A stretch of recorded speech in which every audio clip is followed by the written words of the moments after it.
This week on Forward. You'd come in with this big 5-star notebook and you had all the colleges, you had all the coaches you talked to, what notes on what they said, how the conversation went. I mean, I was so serious about it. Like the odds to me were just nothing more than motivation for me to, maybe a motivation, but also an understanding of how difficult it would be. But I was so passionate about it and so kind of clear-headed about what I wanted to do that I wasn't going to let the odds or anyone else stop me from accomplishing my goals.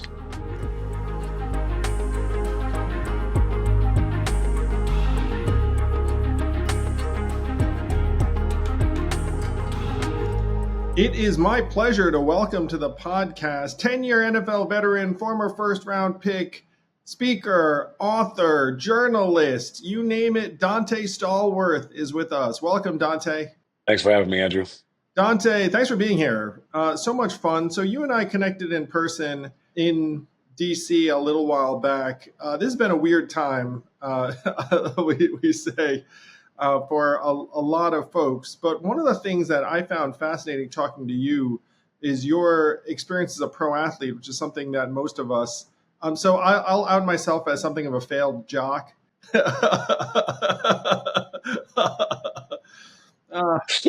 Something along those lines.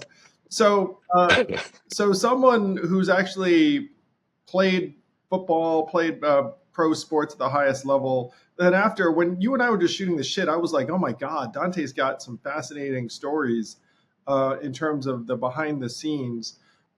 So first, tell people a little bit about yourself, how the heck you came to be one of the best in the world at, in your case, juking people and catching a football. I think it all started back when I was very young. I grew up in an athletic family, not just my intermediate family, but cousins, uncles, aunts. Everyone was into athletics. We'd all get together on the holidays and eat a lot of food and watch all the football games that were on, particularly and specifically, Thanksgiving, Christmas, those holidays. And I remember it's kind of a funny story. I remember begging my mother because I have an older brother named Larry who also played football, and he played a couple years in the NFL, played some years semi-pro, and he was my idol. He's 7 years older than me, and so I'm like the little brother looking up to the older brother. And my mother, for whatever reasons, I need to ask her about this. She didn't let me play football until I was 11.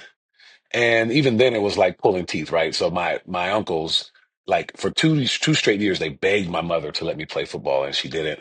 And then finally, she acquiesced. They said, "Listen, Donna's my mother's name. Said Donna, we'll pay for it. We'll pick him up to go to practice. We'll drop him off back at home. Just give us the word. We'll take care of everything else." So it's kind of my uncles that got me started in playing football, although I had been watching for a very long time. So. And we all played athletics. We are different kinds of athletics, and but I was also kind of a nerd in school too. So I loved learning about geography, history. I loved learning about geology, all these different things. So when I had the opportunity to really realize that I could make a living out of playing sports, then it kind of brought things together for me. And I understood the passion that I had for football, and but also the educational aspect that came with it too.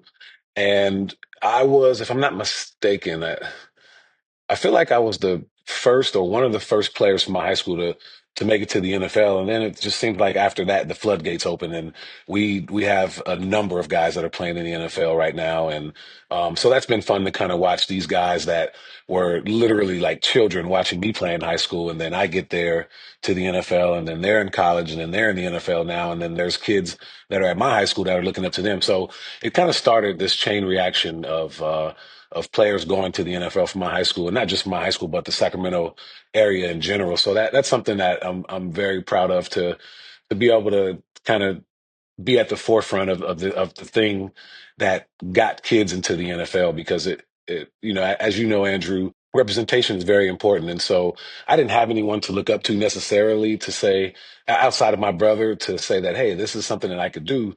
I see this person doing it. I could see that person doing it. I wanted to be an astronaut when I was a kid, growing up. But Well, it was all about you sports have a for me. very inquisitive intellectual vibe to you now, for sure. So I'm sure you were something of a nerdy kid, but you start Yeah. schooling people when you're 11, 12. When did people actually convey to you, yo, you might be able to do this professionally?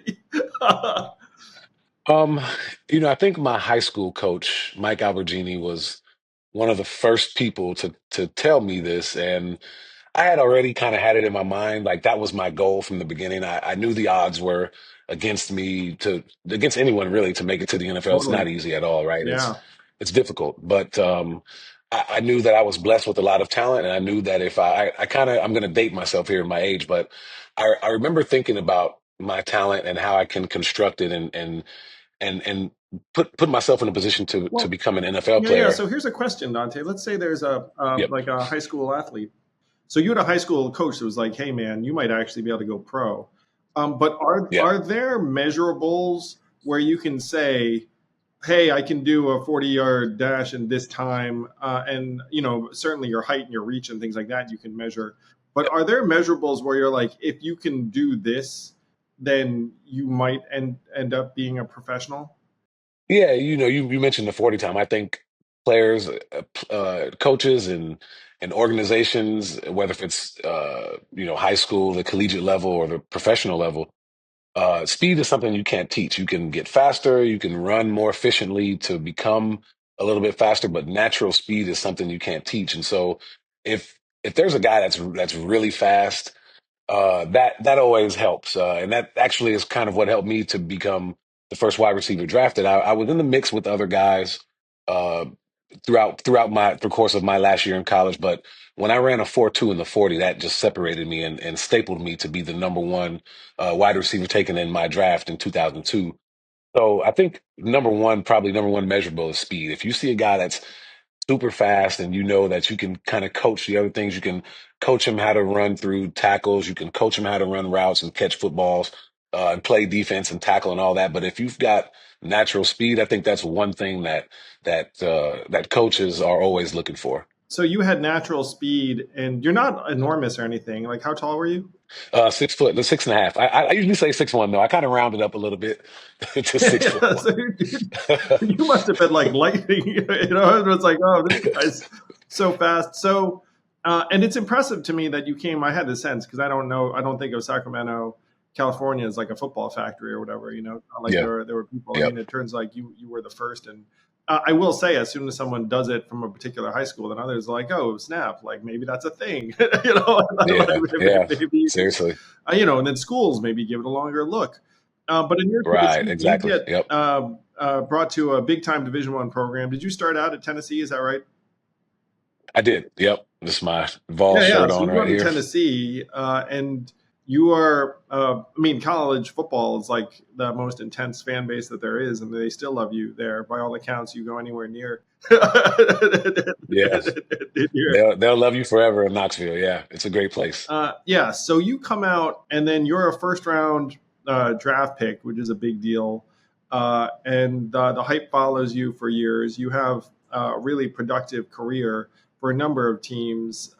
You go from being the flashy, fast guy to eventually the steady veteran, where people actually just like having you around because they figure out Yeah. that you're high character and a good team guy, and the rest of it. Were there other folks that you came in with that were uh, I mean, the thing that occurs to me is that I feel like you got the most out of your talent. It's just an instinct because you're very steady and high character. Were there guys who were the opposite, where you're like, yo, that guy had all the talent in the world?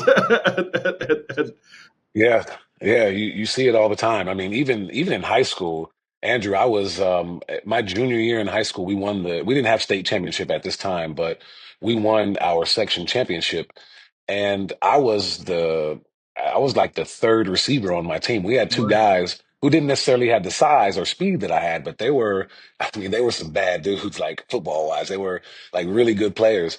But it was just something, like I said, a lot of people at the time, a lot of my teammates, a lot of my classmates, they weren't necessarily focused on the future. It was more about playing football and then, kind of hanging out, not necessarily with the right crowds all the time. And so that didn't really have a positive bearing on their futures as far as being able to accept a scholarship because you have to have a certain amount of GPA, you have to have a certain amount of SAT or ACT score, and I was focused on that. I would say from the end of my freshman year after football season, I I watched college football and said, "Oh, like I can do that. I want to do that." And that's kind of what started me to start to focus more on not just my skills on the football field, but also my education, so I could be able to be in a position to accept a scholarship. And I think the fact that I have friends that I go and when I go home to Sacramento and we're having conversations about hey, remember these stories. And one of my best friends from high school told me, who also played in the NFL actually, he told me, he said, man, I'll never forget when, because I'm a year ahead of him. He said, when you were a junior and I was a sophomore, you'd come in with this big 5-star notebook and you had all the colleges, you had all the coaches you talked to, what notes on what they said, how the conversation went. I mean, I was so serious about it. Like the odds to me were just nothing more than motivation for me to maybe a motivation, but also an understanding of how difficult it would be. But I was so passionate about it and so kind of clear headed about what I wanted to do that I wasn't going to let the odds or anyone else stop me from accomplishing my goals.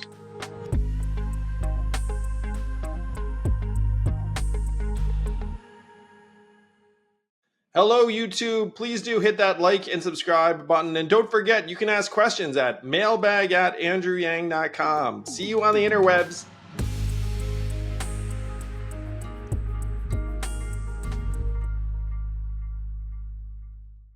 We were hinting at some of the misconceptions people have about pro athletes. And one that hit me for sure based upon my exposure, because I was an entrepreneurship mentor to the NBA Players Association for a couple of summers, which was a lot of fun. But one of the things that hit me was that a lot of these guys don't have as much money as you think they do, based upon Yeah, based upon all the yeah, contracts and reporting. So I'd say that was misconception yeah. number one: is that you think that anyone who played in the pros is just made of money. Right. Yeah, that's one of the misconceptions, and I've had this conversation with family and friends, over the years. And I know, especially in football, since our contracts aren't guaranteed, like NBA and baseball contracts are guaranteed, ours are not. So the structure of the contracts have changed over the last decade, 2 decades, back when I was playing. But I think the crux of the conversation is still the same. Where, like for instance, I would have conversations with one of my cousins who's my age, so we grew up together and played football together and all these things. And he was under the impression that if someone, for instance, say if they sign a 7 year contract and it's worth 35 million, he assumed that they hand you a check for $35 million, and If now only it were you true, have $35 million in the Donté. bank. Right, right, right. And so, and I told, that's exactly what I told him. I said, well, I wish that were true, but the fact is that uh, you have taxes, and then you also, it's broken down by years, and then you have to pay agents, and then you have your own bills. Where you have a house, car, whatever those bills are, uh, those accumulate pretty fast. And so, if you're not financially aware of like of where you're spending your money and where your money is going and monthly, that money can go really fast, especially if you're going to, like, say if you go out of town and you're staying at the best hotels and you're eating at the best restaurants. I mean, that could be 10 grand for one trip and a 3-4 day trip. And those things add up, and you don't realize it over time. And so one of the things that I've tried to instill in a lot of players, because I do speaking engagements and I speak with athletes from all across the board, whether if it's high school, college, or professional. And I think two things that I try to get them to understand the most is one of the old adages in the NFL, and I'm sure it's across other sports, is that if you take care of your body will take care of you. So that means pre practice, whether if it's stretching, whatever that is, post practice, taking care of your body, cold tub, hot tub. massages, chiropractor, all these different things that you need to take care of your body so you can go out and perform and have a long and hopefully injury free or minimal injury risk career. That's number one. And I think, or I should say that's one of them. And then the other one is financial Yeah. literacy, because a lot of athletes, professional athletes who get into who are blessed to be able to be in a position to make all this money, a lot of them haven't had any financial literacy in their entire lives, and that's not a knock. That's just what it is.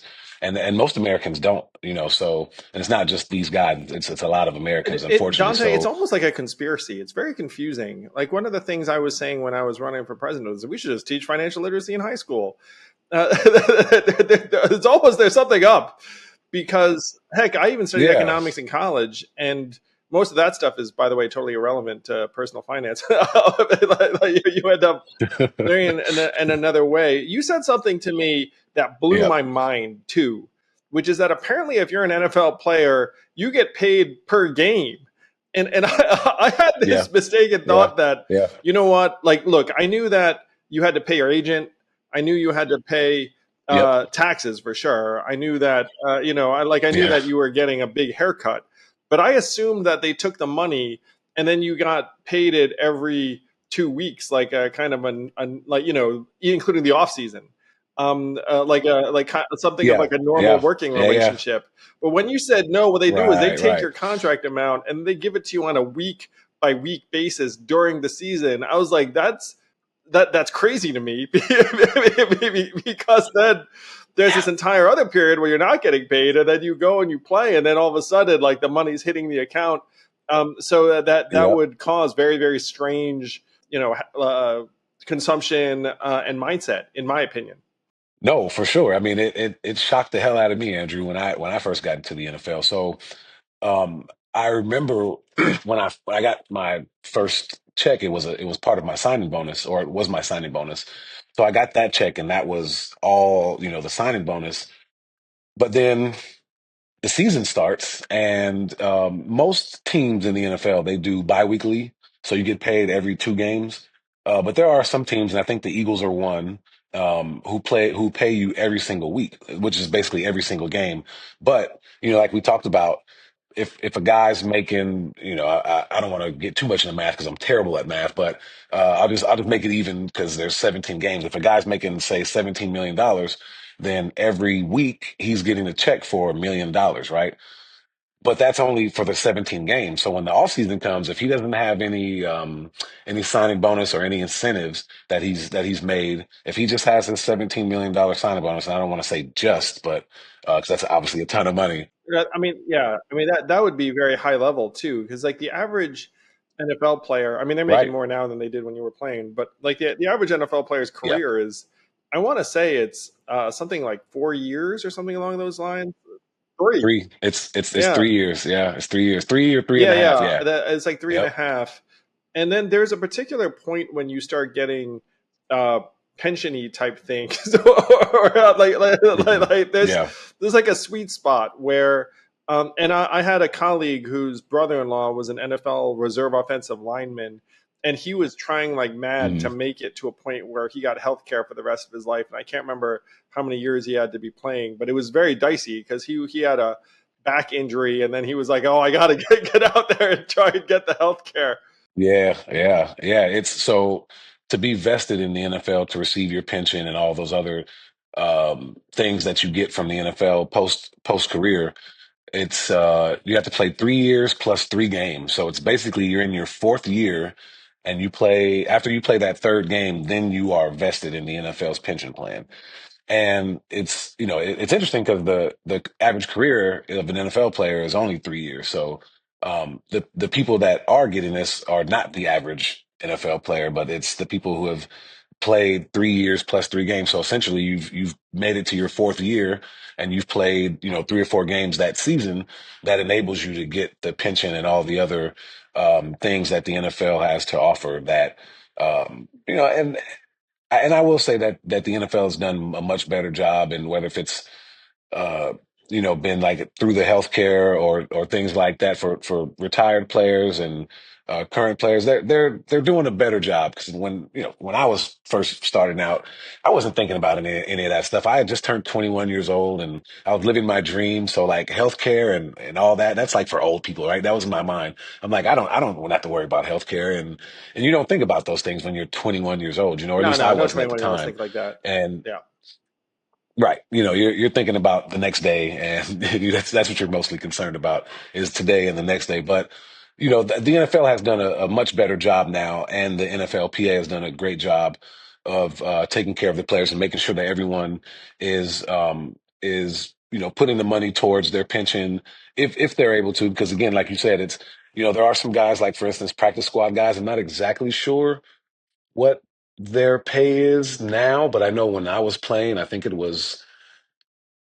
might have been like 10 grand a week, but that again, that only goes to the season, right? So in the off season, these guys aren't getting any money. So some players would actually have to work like second jobs, which is why you'll hear the stories about some of these guys who we say you got them off the street, meaning that they were an unrestricted free agent who wasn't at the time on someone's team, and they were working at Chick-fil-A or they were working at some local shop that they're where they're from or where their college town is, and then they get an opportunity and they go out and win a Super Bowl for their team, like Kurt Warner is one of the things that I've. Kurt Warner, and even and great example, and even more recently, Malcolm Butler.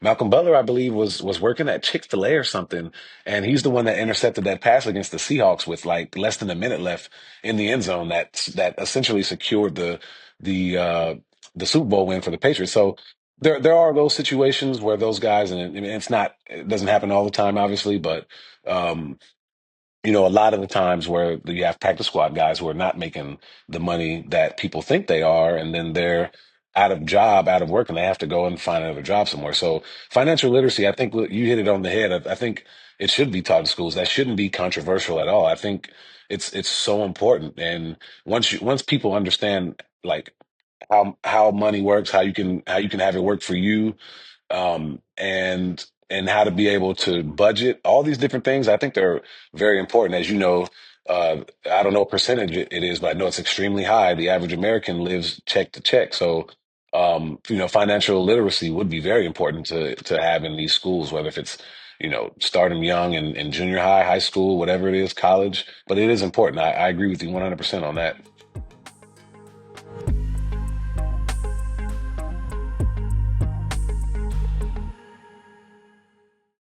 This podcast is sponsored by ExpressVPN. How did you choose which internet service provider to use?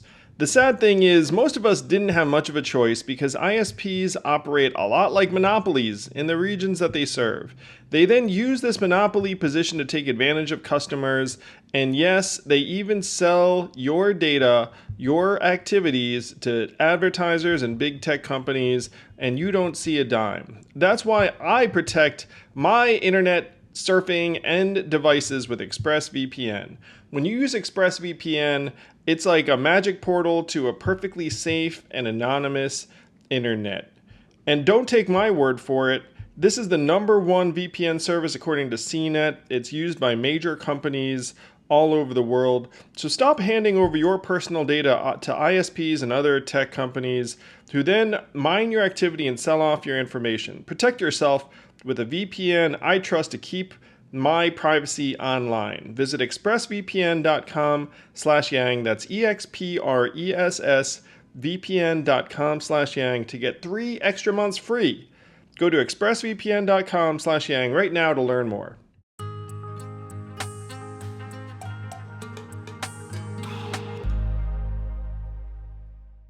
Yeah, so are there other misconceptions aside from the fact that somehow you get paid in full and that that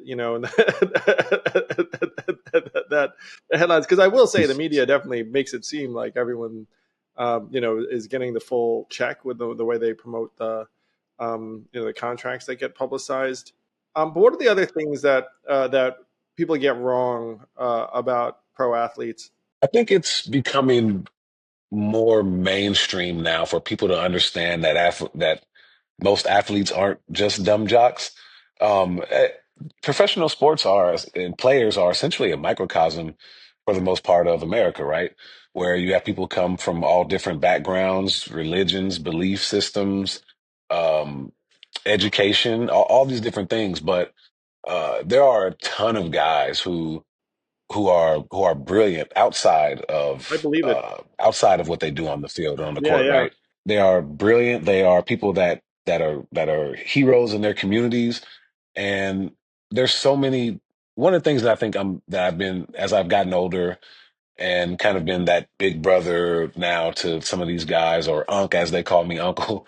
Um, it a lot of the young guys nowadays are very in tune with their communities, where they came from, and they hold camps for kids, and they do all these things. They teach them football skills, they teach them life skills, and I didn't have any of that growing up when I was in Sacramento, but now it's all around Sacramento. There, like I said, there's so many professional athletes now that have come out of Sacramento that they are all doing these camps just in my city alone. And I know that I fly out of town to go to do friends camps, and it's really special to see that how they like give back to their communities. And that's one of the things I've been most proud of is seeing professional athletes give back to their communities. I certainly think that there are a lot of very, very smart professional athletes. And I actually think that it's very, very hard to be successful at the highest level of sports if you aren't smart. Like you get a sense that like a Yeah, lot of like the yeah, really successful yeah. ones are pretty effing smart. Like it's rare that you think like, oh, that guy doesn't know what he's doing, and yet he's still somehow, you know, able to Yeah. perform at the highest level in a field that everyone else would love to be able to be a part of even for a day.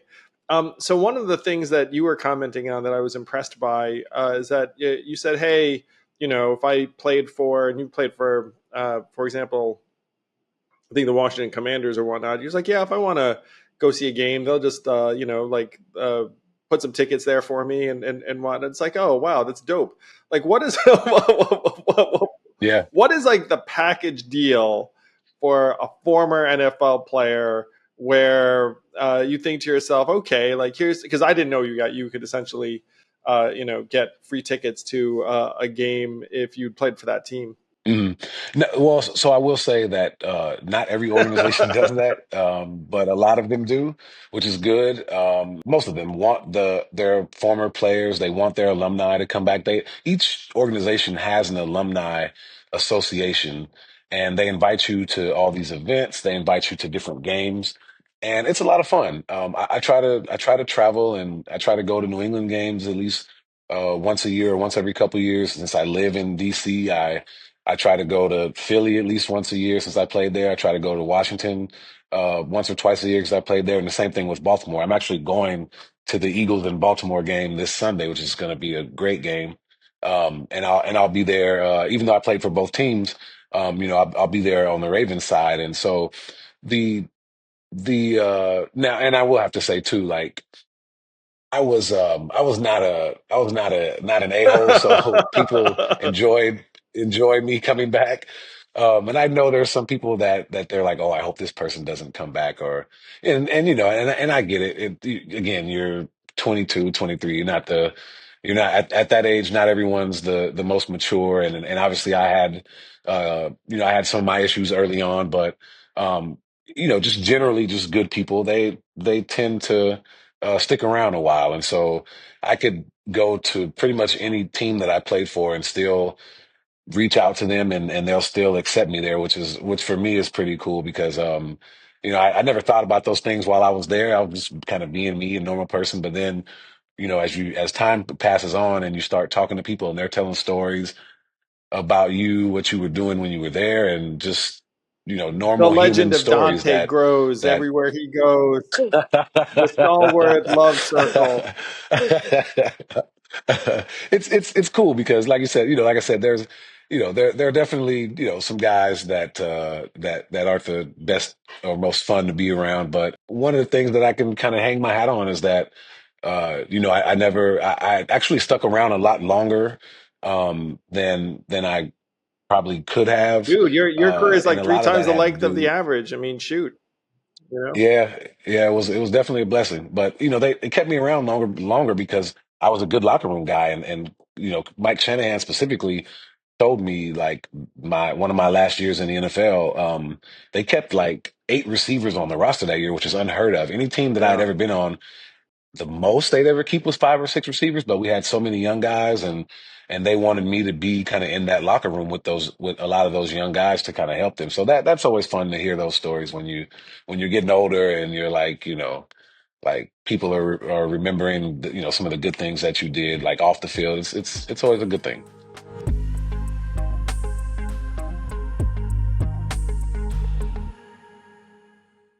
This podcast is sponsored by Helix Sleep. I've been a mattress guy since I can remember because I've always wanted to make sure I didn't develop back problems. I worked out, I still do. Maybe it's a different type of workout. Before I used to be all into heavy weights. Anyway, you know what I mean. I've been sleeping on a Helix Sleep Dawn Firm mattress for years, and it's been exactly what I've wanted. My kids also seek it out as the best mattress in the house, and all of my friends who've bought a Helix Sleep mattress from this podcast advertisement have told me in person, hey, it's exactly what I was looking for. Don't take my word for it. It's also the #1 mattress recommended by Wired and GQ and other people who like to sleep on mattresses and test them out. And right now, you can get 27% off site-wide plus 2 free Dream pillows with any mattress purchase. It's a free bedding bundle with any mattress order that's Luxe or Elite. What does that mean? You'd have to go to Helix's website to check it out. Go to helixsleep.com/yang. With Helix, better sleep starts now.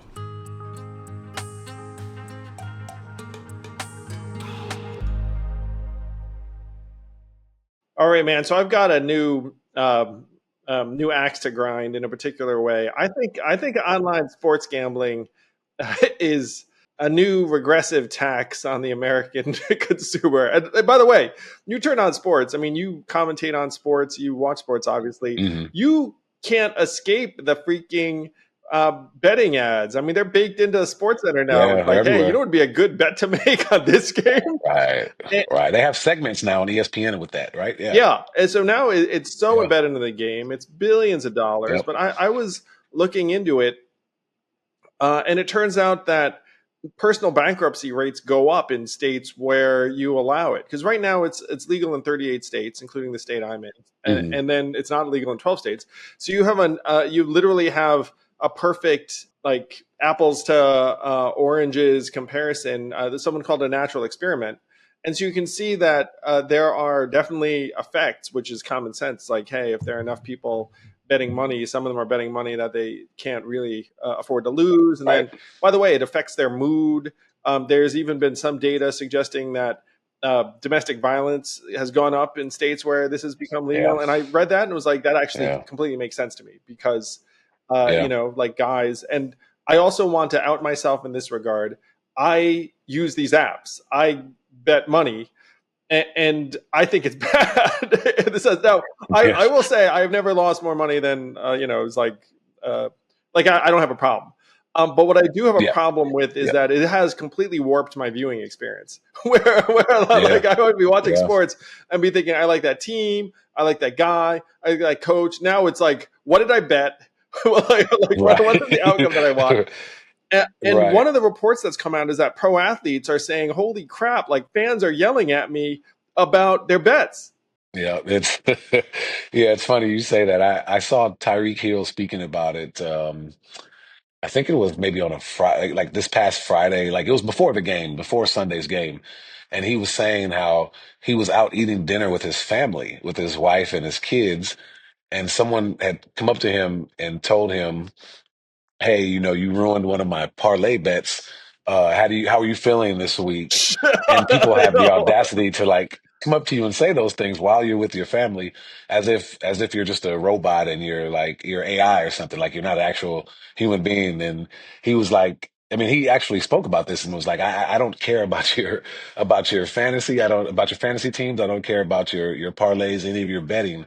He's like, I care about winning and whatever I have to do. If that means I catch one pass a game and we're winning, I'm fine with that. And I think it also kind of ties in a little bit with fantasy football. I enjoy it, but I also hate it because, like you said, it totally warps your viewing experience when you're watching these games, because you're not watching to enjoy the game. You're watching to make sure that, oh, did this parlay hit, or did this guy get 10 yards on this run, or did this quarterback throw, for two interceptions that lost points, all these different things. And it really does warp your viewership of like the game, right? Your viewing experience. And I remember when fantasy is so much bigger now than it was when I was playing, even up, my last year, 2012, 2013. But I'll never forget one of my teammates, and this is like 2006.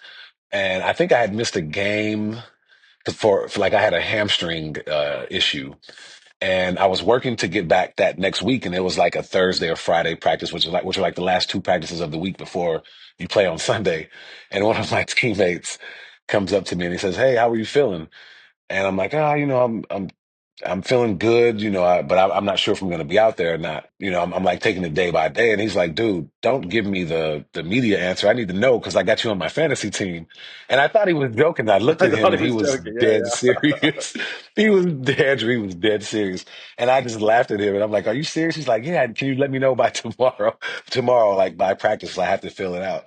And I ended up not playing, or I ended up playing that week and actually had a good game. But it's just funny. Like, I don't know how many guys are playing like now, like fantasy, but as far as the sports betting stuff, that stuff is dangerous. Like when I was a player, and again, it's more easily accessible now. You have all these apps, and they're at the click of your hands. I don't know if you know this, Andrew, but in the NFL, I'm not sure about other sports, but for sure in the NFL, you cannot use those betting apps in the facility, in the team facility where you spend most of your time. You can't use them at any NFL regulated Yeah, there's signs up, right? The sign's like, venue. hey, there's no usage of these now. Yeah, yeah, and like they're trying to remind you. And I think a kid got suspended. I think he's in his second or third year. He got suspended for 4 games for not betting on his own game, but for betting on using one of the parlays, one of those apps. And I'm not even sure if it might even been college football, right? It was not even NFL, but the NFL doesn't want you using those apps at all in the facility, which I understand and I get that. Um, but one thing I was just actually learning about recently was that I know the NFL, they were against sports betting, and now that kind of Supreme Court, in 2018 made it legal, or at least kind of relegated that to be to the state's decisions.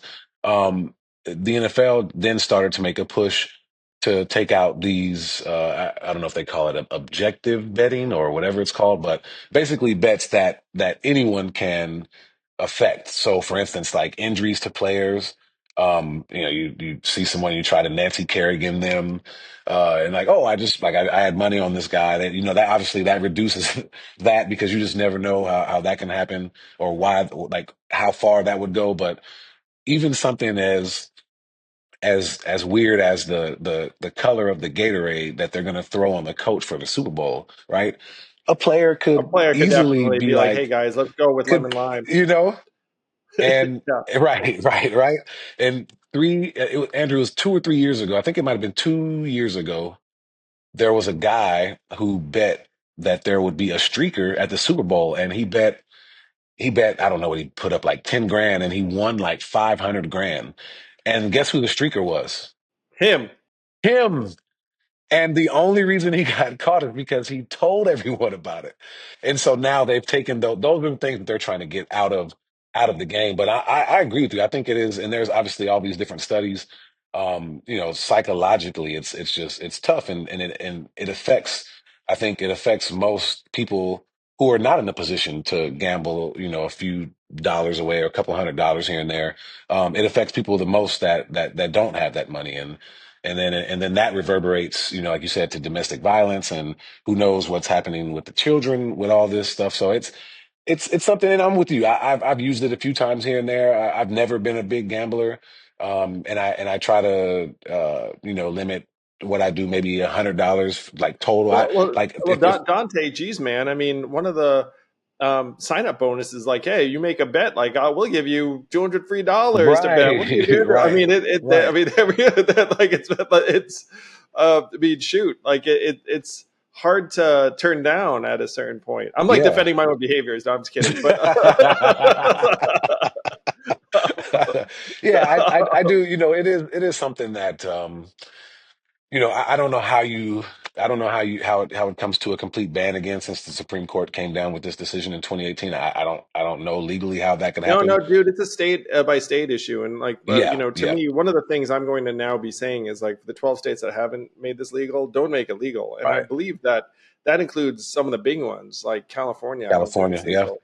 yep, Yeah, so the folks in your hometown of Sacramento, it's like don't legalize this stuff, yeah, yeah. and Seriously, then seriously, even in some of the 38 states, and look, this is someone who is a fan, and like I indulge, but I can tell this is a social ill. yeah, Like I'm now convinced that it's a regressive tax, and I think too that it's bad for the athletes because it like you said, it like turns you into some kind of AI automaton who's meant to produce certain right. numbers of results. It's like I'm like a human being trying to Right. Yeah. Seriously. And like he's with his trying to. family. Tyreek Hill was with his family when someone walked up to him and said that. And it's just, people, you could hear people yelling at the games. I've had friends of mine who are players tell me that people are yelling at them during the game while the game's going on. Hey, I need two more catches. Sometimes it's funny, but and then it's like if you're losing and then it's like, I don't want to hear this, like, please just stop. But yeah, like you said, I think I don't know what this does for the sports themselves long term, as far as like viewership. But it's definitely changed my viewership of watching the games whenever I have a couple of parlays or like I said, even fantasy football. It's that's why I love it and I hate it. I love it because it's kind of competitive and all that, but I'm also like watching the games to make sure that Josh Allen throws 5 touchdowns because I need him to throw 5 touchdowns instead of like enjoying the game, like the Bills and Chiefs game, instead of enjoying that big game. This game this weekend, I'm gonna do my best to not when I'm at the game to not be checking every 10 seconds, checking my fantasy updates. And I'm going to try to enjoy the Eagles and Ravens game because that could be a Super Bowl preview. I mean, those two teams are going to be in it at the end. So it's something that's, that's more on a surface level. Obviously, that's not as important as actually what's happening with families that are losing money, money that could go to other things more important, like investments, buying homes, things like that. So, on that level, I think it is. It's dangerous, and the studies have shown that for sure.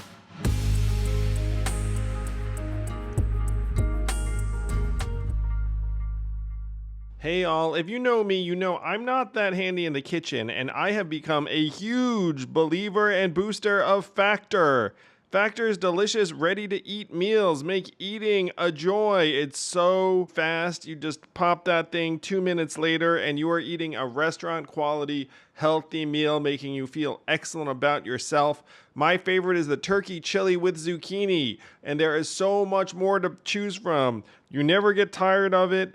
It fits any budget. It's fast, healthy. It is going to be the new Factor in your life. Yes, I'm a fan. Head to factormeals.com/yang50 and use code yang50 to get 50% off your first box and 2 free wellness shots per box while subscription is active. That's code yang50 at factormeals.com/yang50 to get 50% off your first box. Get Factor today. It's going to change the way you eat.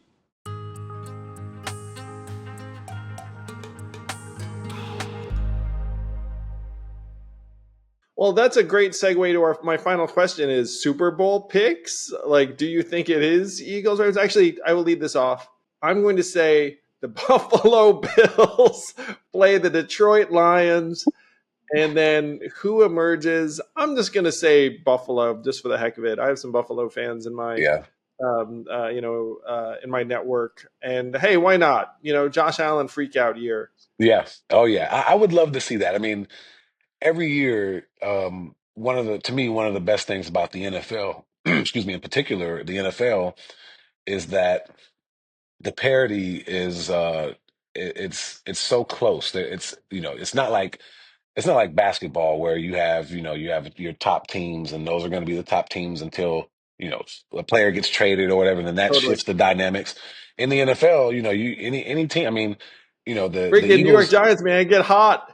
right, Eli right. against you and one of them. Yeah, Sorry about that, yeah. but No, it's right. It's it's right. like, It's right. It's true. It's true because and you look at you look at the teams that are playing really well now, and I don't want to say it doesn't matter, but it'll start mattering more after Thanksgiving because everyone thought that the Eagles were gonna not only go to the Super Bowl, but they thought they were going to win the Super Bowl last year. They started out the season, I think, 10-1, and they were just mowing over competitors. And then they had a like just a destruction of the entire team, and they drop all the way down to a wild card, and they lose, I think, to Tampa Bay, who was scratching and crawling to even get a playoff spot. So you never know. This thing could always turn around fast, but as of right now, it looks like Ravens, Eagles, Bills, Chiefs, Lions.